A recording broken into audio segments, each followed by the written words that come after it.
Judith Mergui nous a justement rejoint en studio. Bonjour Judith. Bonjour Ilana, bonjour à tous, bonjour chers auditeurs. Alors certains disent que les gestes barrières sont de plus en plus intégrés et les contaminations de moins en moins fréquentes. Et ça m'arrange pas du tout ça. Attendez, moi ça fait 3 mois que j'essaye de choper ce Covid pour contaminer ma belle-mère. Ah non, là je suis vraiment à court d'idées de poison quoi. Non, c'est pas vrai, je plaisante bien sûr. Il reste toujours le Novichok. Mais oui, vous demanderez à Alexei Navalny, il vous expliquera. Enfin non, d'ailleurs, il vous expliquera pas puisqu'il peut plus parler. Alors, de toute façon, moi je sais comment l'attraper le Covid. Suffit d'aller passer un test PCR en labo. Autant, s'il y avait un suspense avant d'arriver, une chose est sûre, quand je suis ressortie, je l'avais. C'est le Covid. Oui. Alors, la file d'attente, ça partait du Trocadéro et puis elle se terminait vers comment ça s'appelle la promenade des Anglais. Et puis alors dans la file d'attente, les distances de barrière, c'était un peu comme un zouk, collé serré. Voilà.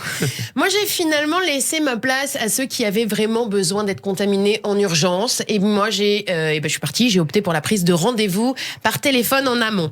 Alors la dame très aimable au téléphone m'a donc trouvé un rendez-vous en urgence pour passer mon test PCR le 5 novembre 2026. Oui. Mais ça, je suis désolée, Ilana. Qu'est-ce que vous voulez? C'est ça d'être une personnalité publique. On se fait pistonner, on passe avant tout le monde. Voilà, moi, je peux rien y faire. C'est injuste, c'est comme ça.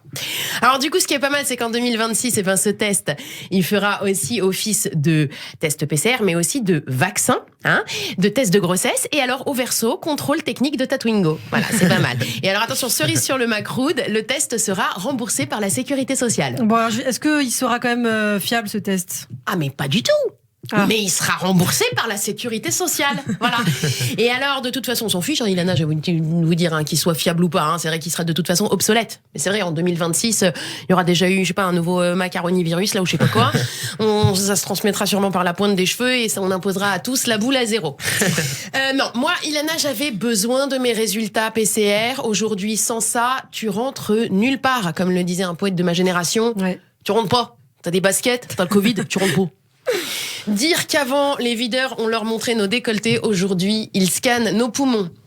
Alors, ça va, venez pas vous plaindre de devoir passer un test ou de porter des masques. Après tout, les hardeurs s'y plient depuis des années. Ils sortent toujours couverts et avec leur test à jour. Moi, de toute façon, j'ai décidé de créer un trafic de faux tests. Tu vois, regarde, imagine l'idée un peu. Les gens pourront revendre leurs résultats négatifs dont ils n'ont plus besoin. Alors moi, je vais appeler le site covidgrenier.com, tu vois. Tu t'achètes un faux test, après tu peux aller contaminer tout Paris. Alors ça fait de toi un Covid ordure. Mais bon, même pas de peine de prison puisque sur l'utilisation frauduleuse de faux tests, il y a encore un Covid juridique. Et maline la petite, voilà. Et puis alors après, si vraiment tu culpabilises, au pire, tu passes sur le forum et tu Covid ton sac. Moi, j'ai finalement eu un rendez-vous pour un vrai test en laboratoire.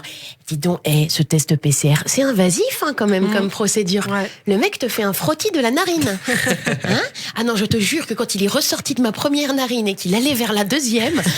Je te jure que le gars, je l'ai regardé, je lui ai dit, dis donc, quand même doucement, là, jeune homme, vous pourriez me dire au moins quelques mots d'amour avant, non? Un petit peu de séduction, enfin. Allez, chers auditeurs, espérons qu'on en finisse vite avec cette période et surtout, restons optimistes. Ne jamais voir le verre à moitié Covid. Merci Judith qu'on retrouve dès demain pour un tout nouveau billet.